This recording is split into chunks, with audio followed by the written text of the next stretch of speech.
जय हिंद साथियों, इस वीडियो के अंदर आज मैं आपको दिवस जो कि इंपॉर्टेंट है आपके पेपर के लिए। आपका paper SSC and UP police में एसएससी में जितने भी क्वेश्चंस आए थे दिवस से संबंधित वो सारे क्वेश्चंस मैंने यहाँ पर लिख लिए हैं। एंड साथ ही में आपके लिए कुछ महत्वपूर्ण पुस्तकें और लेखक भी मैं यहाँ पर आपको बता दूंगा, क्योंकि ये भी जो है वो एग्जाम में आ गए। इसके बाद हम करंट अफेयर को ले लेंगे, ठीक है। तो जल्दी से हम इस टॉपिक को पूरा खत्म कर देते हैं। यदि आप नए हैं तो चैनल को मेक श्योर सब्सक्राइब जरूर कर लीजिएगा एंड वीडियो को लाइक कर दीजिएगा, ठीक है। अब एक बार बस वीडियो को स्टार्ट करना है और एंड करना है। बहुत ज्यादा समय हम इस वीडियो में नहीं लगाएंगे, लेकिन आपको भी जो है वो इसी तरह का जो कॉन्फिडेंस है वो बिल्कुल जो है अच्छी तरीके से आना चाहिए। अगर कॉन्फिडेंस नहीं आएगा तो फिर दिक्कत होगा, आप अच्छा बेहतर नहीं कर पाएंगे, ठीक है। कॉन्फिडेंस लाने के लिए आपको बैक टू बैक चीजों को जो है रिवीजन करना होता है, याद करना होता है। अब देखिएगा आपके सामने साफ साफ यहाँ पर लिखा हुआ है कि देखिएगा 4 जनवरी के हम पहले बता देता हूं आपको, जैसे कि लुइस ब्रेल दिवस जो सेलिब्रेट किया जाता है, ठीक है। मतलब ये जो 4 जनवरी होता है वो किस लिए सेलिब्रेट किया जाता है? लुइस ब्रेल दिवस। मैं यहाँ पर लिख देता हूं, जैसे लुइस, ठीक है, ब्रेल दिवस के लिए सेलिब्रेट करते हैं 4 जनवरी को। फिर उसके बाद 9 जनवरी आप सबको पता होगा कि महात्मा गांधी जी जब हमारे भारत आए थे तो प्रवासी भारतीय दिवस। 9 जनवरी मतलब प्रवासी, ठीक है, भारतीय दिवस। सबके सब आपको याद होना चाहिए, एकदम टिप्सों पर याद होना चाहिए। इसके बाद में देखिएगा 12 जनवरी का देखिएगा राष्ट्रीय युवा दिवस के रूप में सेलिब्रेट करते हैं, क्योंकि स्वामी विवेकानंद जी का जन्म दिवस था 12 जनवरी को, ठीक है। अच्छा, साल कौन सी थी वो आप बता दीजिएगा। तो राष्ट्रीय युवा दिवस, क्या राष्ट्रीय, ठीक है, युवा दिवस के तौर पर हम 12 जनवरी को सेलिब्रेट करते हैं। इसके बाद में देखिएगा 30 जनवरी, और 30 जनवरी जो होता है 2 दिवस जो होते हैं बहुत ज्यादा इंपॉर्टेंट होते हैं। एक तो शहीद दिवस होता है, दूसरा होता है कुष्ठ निवारक दिवस। तो कुष्ठ निवारक दिवस आप लिख लीजिएगा, ये ज्यादा पूछा जाता है, ठीक है। कुष्ठ निवारक दिवस के रूप में हम जो है वो तो शहीद दिवस के भी रूप में हम इसे 30 जनवरी को सेलिब्रेट। इसके बाद देखो 15 जनवरी का मतलब क्या होता है? थल सेना दिवस। थल मतलब इंडियन आर्मी, ठीक है, मतलब थल सेना दिवस, ठीक है। थल सेना दिवस के रूप में हम जो वो 15 जनवरी को सेलिब्रेट करते हैं। अब देखिएगा ये सारे क्वेश्चंस आपको याद हो गए होंगे। देखिएगा बहुत जल्दी हम एक बार इसका रिकैप करते हैं।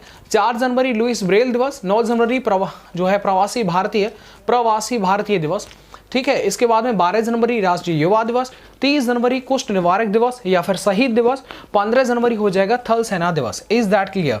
उम्मीद करता हूं आपको ये पूरा का पूरा जो है वो समझ में आ गया होगा। बैक टू बैक रिवीजन के साथ में बहुत सारा टॉपिक है, इसलिए हम जल्दी से इस टॉपिक को जो है खत्म करेंगे। तो वीडियो को एक बार जल्दी से लाइक कर दीजिएगा अगर लाइक नहीं किया तो, और चैनल को सब्सक्राइब करके कमेंट छोड़ दीजिएगा। अब आप देखेंगे यहाँ पर बात आती है फरवरी की, एंड फरवरी में देखिएगा 4 फरवरी, 21, 24 फरवरी एंड 28 फरवरी जो एग्जाम में पूछे गए थे उनको जो है मैंने यहाँ पर लिख लिया है, इसलिए जो है आपको दिक्कत नहीं होना चाहिए। जैसे 4 फरवरी की बात करें तो 4 फरवरी क्या होता है? विश्व कैंसर दिवस होता है। क्या होता है? विश्व कैंसर दिवस, ठीक है। विश्व कैंसर दिवस के रूप में जो है हम 4 फरवरी को मनाते हैं। इसके बाद में 21 फरवरी क्या होता है? तो 21 फरवरी होता है अंतर्राष्ट्रीय मातृभाषा दिवस। क्या होता है 21 फरवरी? अंतर्राष्ट्रीय, ठीक है, अंतर्राष्ट्रीय मातृभाषा दिवस, ठीक है। तो अंतर्राष्ट्रीय मातृभाषा दिवस के रूप में हम किसको सेलिब्रेट करते हैं? अपने 21 फरवरी को, ठीक है, मातृ मतलब ऐसे। इसके बाद में देखिए 24 फरवरी, 21 के बाद में 24 फरवरी आ जाएगा। अच्छा, 24 फरवरी किस लिए सेलिब्रेट करते हैं? केंद्रीय उत्पाद शुल्क दिवस के रूप में। क्या? केंद्रीय उत्पाद शुल्क दिवस, केंद्रीय उत्पाद शुल्क दिवस। इसके बाद में 28 फरवरी, एंड 28 फरवरी को तो आप सब जानते होंगे कि 28 फरवरी जो होता है वो राष्ट्रीय विज्ञान दिवस के रूप में सेलिब्रेट किया जाता है। तो यहाँ पर लिखो राष्ट्रीय और फिर लिख दो विज्ञान, फिर लिख दीजिएगा दिवस। तो ये उम्मीद करता हूँ पूरा का पूरा जो है आपको समझ में आ गया होगा। पूरा देखिए 4 फरवरी विश्व कैंसर दिवस, 21 फरवरी जो है अंतर्राष्ट्रीय मातृभाषा दिवस, 24 फरवरी केंद्रीय उत्पाद शुल्क दिवस, एंड 28 फरवरी जो होता है वो राष्ट्रीय विज्ञान दिवस के रूप में सेलिब्रेट किया जाता है। 4 जनवरी होता है लुइस ब्रेल दिवस, 9 जनवरी प्रवासी, मैं लिख देता हूँ यहाँ पर ये प्रवासी, ठीक है, प्रवासी भारतीय दिवस। 12 जनवरी होता है राष्ट्रीय युवा दिवस, एंड यहाँ पर होता है 30 जनवरी होता है कुष्ठ निवारक दिवस। यहाँ पर देखिएगा 4 मार्च, 8 मार्च के रूप में आपको पता होना चाहिए। 4 मार्च मतलब राष्ट्रीय सुरक्षा दिवस। क्या होता है? 4 मार्च को क्या सेलिब्रेट थे? राष्ट्रीय, मैं ऐसे लिखता हूँ और मैं सुरक्षा फिर पूरा लिखता हूँ, ठीक है, राष्ट्रीय सुरक्षा दिवस।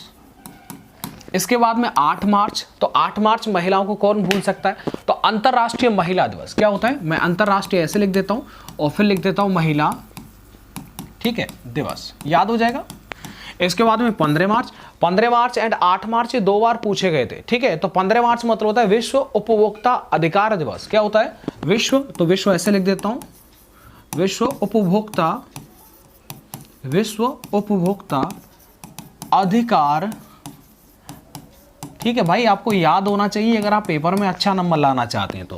देखिएगा 20 मार्च की बात करते हैं तो 20 मार्च में बड़ा ही अच्छा है, एक्चुअली जैसे बोलते थिएटर दिवस के रूप में भी इसे मनाते हैं, या विश्व खुशहाली दिवस के रूप में भी इसे सेलिब्रेट करते हैं। तो लिख दीजिएगा विश्व हैप्पीनेस, ठीक है, खुशहाली दिवस।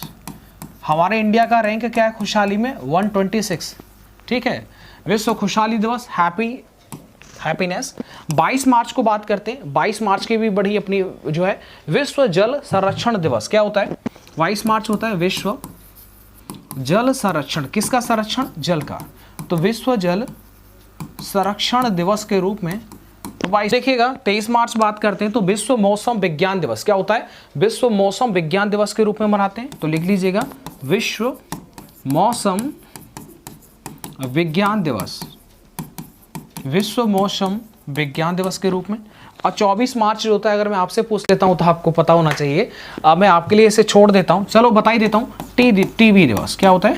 टीबी से रोकथाम के लिए 24 मार्च को जो है वो सेलिब्रेट करते हैं। से पूछ रहा हूं तो पंचतंत्र के लेखक हैं विष्णु शर्मा, लिख लीजिएगा पंचतंत्र के हैं विष्णु शर्मा।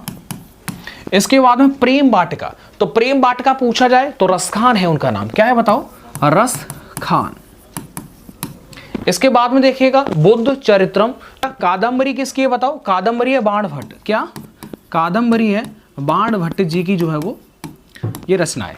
इसके बाद में शाहनामा, तो सहनामा की अगर बात करते हैं तो उनका नाम है फिरदौसी, लिख लीजिएगा सहनामा फिरदौसी। भाई देखो इतनी सारी चीज़ों को आप जब रिवीजन करते हैं, याद करते हैं तो चीज़ें जो है अच्छी होती हैं, पेपर में भी अच्छा स्कोर होता है, ठीक है। इसके बाद में देखिएगा साहित्य एक है, साहित्य लहरी है इसका नाम एक्चुअल में, साहित्य लहरी। तो साहित्य लहरी जो है वो किसकी है? तो साहित्य लहरी की बात देखो, साहित्य लहरी हो या सूर सागर हो, एक ही लेखक हैं, बड़े ही प्रसिद्ध हैं, सूरदास। उनका नाम क्या है बताओ? सूरदास। याद हो रहा है कि नहीं हो रहा? इसके बाद में देखिएगा एक लास्ट बचा हुआ है, वो है हुमायूं नामा, और हुमायूं नामा है गुलबदन बेगम। क्या नाम है उनका बताओ जल्दी से? गुलबदन बेगम, ठीक है। ये सारे सवाल आपके हो चुके हैं, ये देखो लेखक से संबंधित थे। एंड इसके में देखिए एक बार रिपीट करता हूं, पंचतंत्र हो जाएगा विष्णु शर्मा, प्रेम वाटिका हो जाएगा रसखान, बुद्ध चरित्रम अश्वघोष, कादंबरी बाणभट्ट, शाहनामा फिरदौसी, साहित्य लहरी सूरदास, हुमायूं नामा गुलबदन बेगम। याद हो जाएगा, कोई दिक्कत तो नहीं है, बार बार रिवीजन करेंगे तो याद हो जाएगा। चलिए अब आपके करंट अफेयर की तरफ चलते हैं, थोड़ा हम फास्ट करते हैं। अगर आपको